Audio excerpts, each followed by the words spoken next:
Hello दोस्तों, मैं जयकांत सैनी स्वागत करता हूं आपके अपने चैनल भारत IQ में। हम डिस्कस कर रहे हैं राजस्थान पत्रिका न्यूज़पेपर जयपुर एडिशन 14 मई। तो इस लेक्चर के रिगार्डिंग यदि कोई इशू कोई डाउट्स हो आपको तो आप मुझे कमेंट बॉक्स में लिख सकते हैं या मुझे टेलीग्राम पे भी आप ज्वाइन कर सकते हैं, वहाँ पे भी आप चीज़ें अपनी शेयर कर सकते हैं। तो शुरू करते हैं आज का डिस्कशन। पिछले 2 दिनों के कुछ रीजंस के कारण मैं लेक्चर नहीं यहाँ पे डाल पाया हूँ, तो उनको भी जल्दी ही मैं इस पर अपलोड कर दूँगा। आपके सामने प्रस्तुत होंगे जल्दी ही वो दोनों के दोनों लेक्चर्स। तो यहाँ पे पेज नंबर न्यूज़ है, हाई कोर्ट है, कर्नाटक हाई कोर्ट। यहाँ पे हाई कोर्ट ने क्या इस न्यूज़ के अंदर बताया है कि जो कोविड-19 के लिए वैक्सीन दी जा रही हैं अभी, जैसे कि 2 वैक्सीन का बताया है, जो भारतीय वैक्सीन है 2, तो उनकी 2 डोज दी जा रही हैं, पहली डोज और दूसरी डोज। तो ये जो डोज हैं, इन दोनों डोज के बीच में थोड़ा गैप भी है कुछ दिनों का, 6 से 8 वीक का जो गैप है वो बताया जाता है। लेकिन उस गैप के निकलने के बाद भी कुछ लोगों को डोज नहीं मिल पा रही है, क्योंकि जितनी डोज की रिक्वायरमेंट है उतनी सप्लाई नहीं हो पा रही है। रीज़न उसका यही है कि यहाँ पे अनाउंसमेंट हो गए हैं कि आप सभी को 18 प्लस को भी डोज दी जानी है, 45 प्लस जो लोग हैं उनको भी डोज दी जानी है, लेकिन इतनी ज़्यादा सप्लाई है नहीं। तो सप्लाई ना होने के कारण जिन लोगों को फर्स्ट डोज दी जा चुकी है, अब उनके लिए जो सेकेंड डोज है वो भी अवेलेबल नहीं हो पा रही है। तो यहाँ पे हाई कोर्ट ने इसको लेकर के चिंता जाहिर की है कि ये अनुच्छेद 21 का उल्लंघन है कि आप पहले जिसको फर्स्ट डोज दी जा चुकी है, कम से कम उसका जो कोर्स है उसको आप पूरा कीजिए, उनके लिए आप रिजर्व रखिए डोजेस को, ताकि उनका एक पूरा जो कोर्स है, जो डोज दी जानी है, वो वहाँ पे उनका कंप्लीट हो जाए। तो इसीलिए यहाँ पे उन्होंने बोला है कि ये अनुच्छेद 21 का उल्लंघन है। आपको पता है अनुच्छेद 21 अपने आप में बहुत ही वाइड एक आर्टिकल है भारतीय संविधान का, जिसकी कई बार व्याख्या की गई है, कई सारे पहलू से जुड़े हुए हैं। पर्यावरण की बात करते हैं, जीवन जीने का अधिकार, पर्यावरण के अलावा हेल्थ की यहाँ पे बात आती है। तो कई सारे इश्यूज, कई सारे परिभाषाएं इसके तहत दी गई हैं अनुच्छेद 21 के तहत। तो इसी को आधार बना करके जो कर्नाटक हाई कोर्ट है वहाँ पर उन्होंने कहा है कि यह अनुच्छेद 21 का उल्लंघन है। तो इसीलिए ये इम्पॉर्टेंट हो जाती हैं चीज़ें, यहाँ पे न्यूज़ कवर की गई है। ये बात की जा रही है जयपुर की नाहरगढ़ बायोलॉजिकल पार्क। यहाँ पर एक शेर है त्रिपुर, जो कि कोविड पॉजिटिव पाया गया है, यानी कोरोना पॉजिटिव पाया गया है, त्रिपुर लाइन। तो ये इससे संबंधित न्यूज़ है, यानी कि अब ये इंसानों के साथ साथ जानवरों में भी फैल रहा है। तो कई सारी और न्यूज़ भी आ चुकी हैं इसके संबंध में भारत देश के अलग अलग कोनों से। तो यहाँ पे मेरा आपसे प्रश्न है कि सबसे पहले मुझे ये बताइए कि राजस्थान में सबसे पहला बायोलॉजिकल पार्क कौन सा है, और कितने बायोलॉजिकल पार्क हैं वर्तमान में राजस्थान में, और सबसे छोटा एरिया वाइज बायोलॉजिकल पार्क कौन सा है, और सबसे बड़ा कौन सा है एरिया वाइज। ये 3-4 कुछ प्रश्न हैं, इनके जवाब मुझे कमेंट बॉक्स में ज़रूर दीजिए। ये बेहद ही इंपॉर्टेंट न्यूज़ है।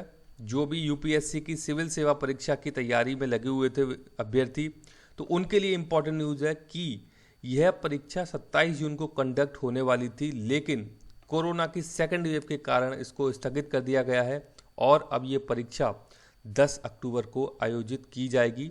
तो ये इम्पॉर्टेंट न्यूज़ है। जो भी अभ्यर्थी इसके लिए तैयारी कर रहे हैं तो अपनी तैयारी को और तेज़ गति से बढ़ाएं, उसको धार दें और अच्छी शार्प करें अपनी तैयारी को। तो आपको अच्छा टाइम मिल गया है तो उसको यूटिलाइज़ करें आप।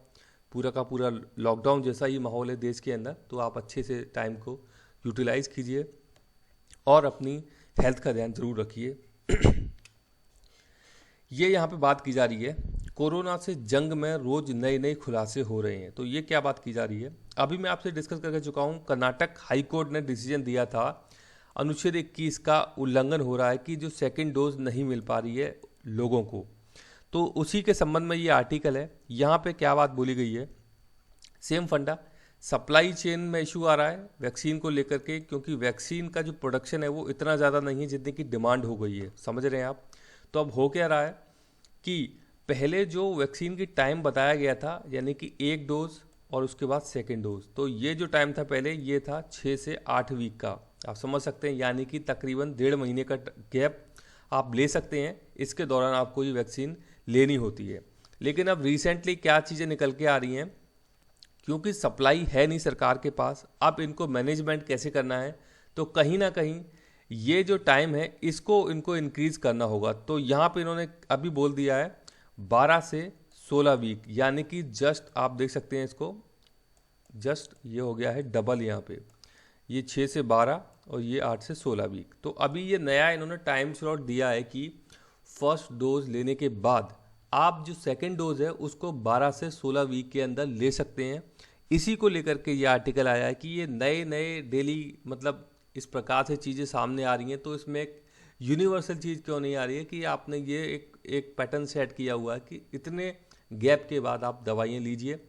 इस प्रकार से आप कि आपको सप्लाई चेन को मैनेज करना है, उसके उसके मतलब वहाँ पे आप कम फोकस कर रहे हैं। इसके अलावा आप ये जो टाइम लिमिट है यहाँ पे इसको इंक्रीज कर रहे हैं, तो इसको लेकर के आरोप प्रत्यारोप चल रहे हैं। तो वहाँ पे ये आर्टिकल लिया गया है। तो यदि आपने भी डोज नहीं लिए तो आप जल्द से जल्द जहाँ पे भी अवेलेबिलिटी होती है ये कोरोना वैक्सीन की डोज लगवाइए, अपनी फर्स्ट डोज लगवाइए, उसके बाद सेकेंड डोज लगवाइए। इसके अलावा स्पुतनिक और कई सारी वैक्सीन भी आने वाली हैं। तो बहुत जल्द देश के अंदर काफ़ी सारे लोगों को वैक्सीन लगाई जाएगी, जो कि इम्पॉर्टेंट भी है पूरे देश के अंदर, तभी इस कोरोना से लड़ाई जीती जा सकती है। तो ये कुछ इम्पॉर्टेंट चीज़ें हैं जो कि इसमें डिस्कस की गई हैं। ये बात की जा रही है कोरोना से ठीक होने के 6 महीने बाद लगवाएं डोज। ये यहाँ पे एक और न्यूज़ पब्लिश की गई है कि जो भी व्यक्ति कोविड-19 से पॉजिटिव हुए हैं उनके लिए ये ऐसा बताया गया है कि उनको जो वैक्सीन है वो तकरीबन 6 महीने के बाद उनको लगवानी चाहिए। ऐसी एडवाइजरी जारी की गई है। तो ये आपको खास ध्यान रखना है इस प्रकार से कि आप यदि पॉजिटिव हुए हैं तो आप 6 माह के बाद इस प्रकार की डोजेज लगवाएं, ताकि कोई रिएक्शन ना देखने को मिले। तो ये भी इम्पॉर्टेंट हो जाती है इस प्रकार की न्यूज़। अभी आज ज़्यादा कुछ आर्टिकल्स थे नहीं इम्पॉर्टेंट जो कि मैं आपके साथ डिस्कस कर सकूं। तो इसके अलावा मैंने यहाँ पे एक आर्टिकल लिया है जो कि अभी रिसेंट जो इलेक्शंस होके चुके हैं 4-5 राज्यों में, वहाँ से मैंने एक राज्य लिया था असम पहले, अब मैंने वेस्ट बंगाल को लिया है जो कि इम्पॉर्टेंट राज्य है भारत के अंदर। तो वहाँ पे अभी भी चुनाव होकर के चुके हैं। देख लेते हैं कुछ इम्पॉर्टेंट फैक्ट्स, इनके ऊपर नज़रें डालते हैं। तो पश्चिम बंगाल की बात की जा रही है। पश्चिम बंगाल विधानसभा चुनाव अभी अभी होके चुके हैं, जहां पर कि टीएमसी को स्पष्ट बहुमत मिल चुका है। टीएमसी तृणमूल कांग्रेस पार्टी है, ये एक नेशनल पार्टी है। ये भी याद रखिएगा कि तृणमूल कांग्रेस एक नेशनल पार्टी बन चुकी है। 294 सदस्यों की विधानसभा है वेस्ट बंगाल के अंदर। मेरा आपसे प्रश्न है यहाँ पे कि क्या वेस्ट बंगाल के अंदर विधान परिषद की व्यवस्था है या नहीं है, मतलब कि वहाँ मौजूदा समय में विधान परिषद है या नहीं है, मुझे कमेंट बॉक्स से कमेंट करके बताइए जल्दी से। अब यहाँ पर जो टीएमसी है वो 213 सीटें जीत के आई है, बहुत बड़ी मेजोरिटी से जीत करके आई है टीएमसी। दुर्भाग्य की बात यह है कि वहाँ पे जो ममता बनर्जी जी हैं जिन्होंने कि मुख्यमंत्री पद की शपथ ली है, वो इस बार अपनी सीट को हार गई हैं। तो इम्पॉर्टेंट चीज़ ये बनती है कि वो सीएम कैसे बन गई। मुझे अगर आप कोई बता सकते हैं कमेंट बॉक्स में तो बताइए, वो किस अनुच्छेद के तहत सीएम का जो पद है उनको मिल गया है वो, और कितने समय तक सीएम रहेंगी अब वहाँ पे।